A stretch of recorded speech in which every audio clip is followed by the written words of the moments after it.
Hello, Exploration in Arts. I'm here to show you our next project based off of Arthur Lance Letscher. So he used some supplies we already talked about. He used different types of recycled paper, old paper, newspaper, magazines, all that. Pretty much anything you can find that you can reuse. Now we will start with a background. I used a poster board, so for those of you at school, we will have poster board. Those of you at home, use what you have. You could even use cardboard. I had a ruler, a pencil, scissors, X-Acto knife, and I kind of suggest creating yourself a little pocket folder just to keep your in-progress pieces in there. These are all the pieces I already cut. If you notice, they're different types of materials. So scrapbook paper, magazine, and even just blank colored paper, which is fine. The variety is what's nice.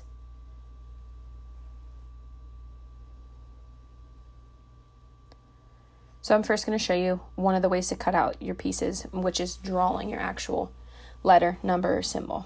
So I'm drawing the number 9, but I guess to you it might look like a 6 at some views.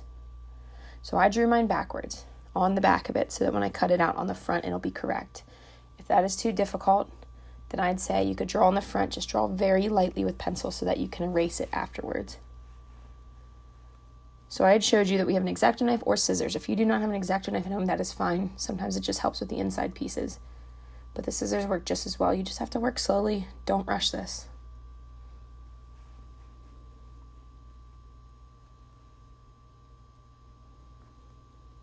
So I'm about to finish up the number 9. Cut off the bottom. And now I want to cut out the inside. So there are 2 ways to cut out the insides. I'll show you one way here and another way with the next piece I do. Okay? So I'm going to use an X-Acto knife for here. So what I would like is to clear out everything beneath. When you use an X-Acto knife, it cuts through everything, or it's supposed to cut through everything depending how sharp it is. So this one isn't that sharp. You will see that I actually cut it twice because it isn't sharp enough. So there's the first cut, and it didn't go through. So now I'm going to cut a second time. I'm going to push, but I actually do mess it up. It gets a little jagged on the edges, and I don't want it to be jagged like that. So you'll see, I will fix it.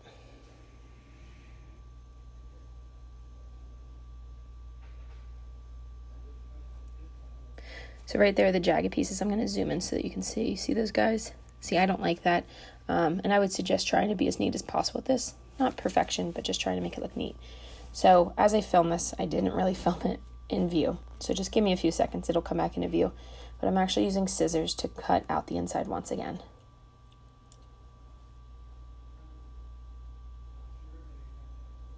Right there you can see, but it's not in focus. Okay, there's my number 9, but if you turn it, it could be a number 6 to you, whichever way. It's all about the interpretation of the arts. So I'm going to set that aside, clean up my scraps, put them to the side as well, and put that number 9 with the rest of my cutout pieces on the side. And I'm going to show you using another piece. I'm going to use a different background, so I'm going to go in a magazine and look. And I thought this piece was pretty cool, so I ripped out the piece of paper.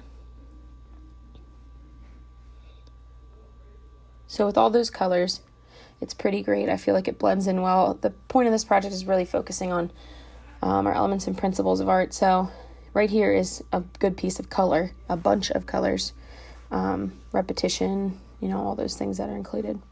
So once this goes into focus, you'll see I'm going to start with the letter A. And this is the other option. So I showed you about drawing ahead. This I am just freehand cutting. Okay, so I think this takes a few times of practice to learn how to do it.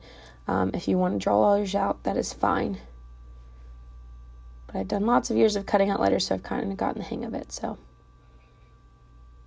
here's the letter A. So the next part, I want to cut out the inside of the letter A. So the last time you saw me use an X-Acto knife to cut through. This time I'm just going to bend in half, kind of poke through and create a little hole. And then I'll push my scissors through and cut out the inside of that letter A. So depending how small your letter is, it might be a little more difficult, but if you do bigger letters like this letter A, it isn't as difficult to do.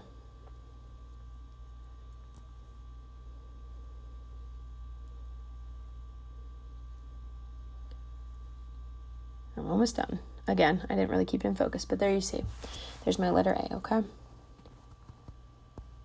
So then the last part of this, I want to show you just arranging.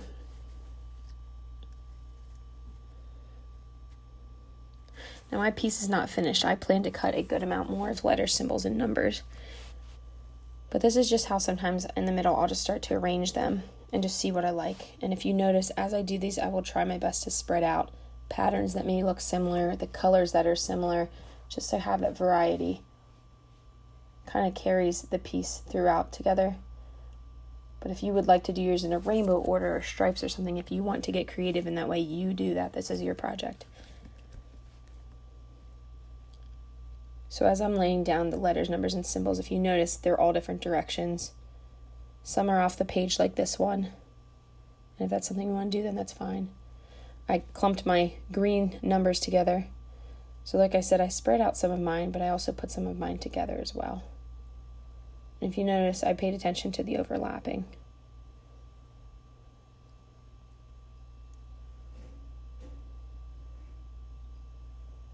So as we go over Lance Letscher's work, you'll get to see how he really collages his. He overlaps it. His are very, very full. His project, he has a lot there, so I don't want there to be rushing through this project. I don't want there to be 10 things cut out and you say you're done, okay? I expect this project to maybe take 2 weeks. Seeing as you're at home, you might have more time to do it. Those of you in school, you'll have time in school. You'll have the whole class period to work on it. So it should take time, and I want you to make sure that you do your best. I know it's hard at home to focus sometimes, but I want you to do your best as you create to make this a piece that you're proud of, one that you're interested in, and maybe even one that you want to hang up somewhere at home. So right now I'm pointing to the empty spaces. Those are things I'd fill in. So maybe I could do some smaller pieces. I could do some bigger pieces. I could just do color spread out. And remember, again, this is your project, so you get to choose. So I'm laying these out. I plan to glue them down when I am done. But like I said, right now I'm kind of just doing it to view. So at home, if you do not have a glue stick, maybe use tape. And if you don't have tape, then you can just lay it out and take a picture. These are some other pieces that I plan to use. Like I said, I have scrapbook paper, so I have a bunch of patterns. So for those of you at school, we'll have these to use. Those of you at home, just try and see what you can find. If you're able to stop, and I can give you some paper. But I don't have a lot. So here's my project. Get creating.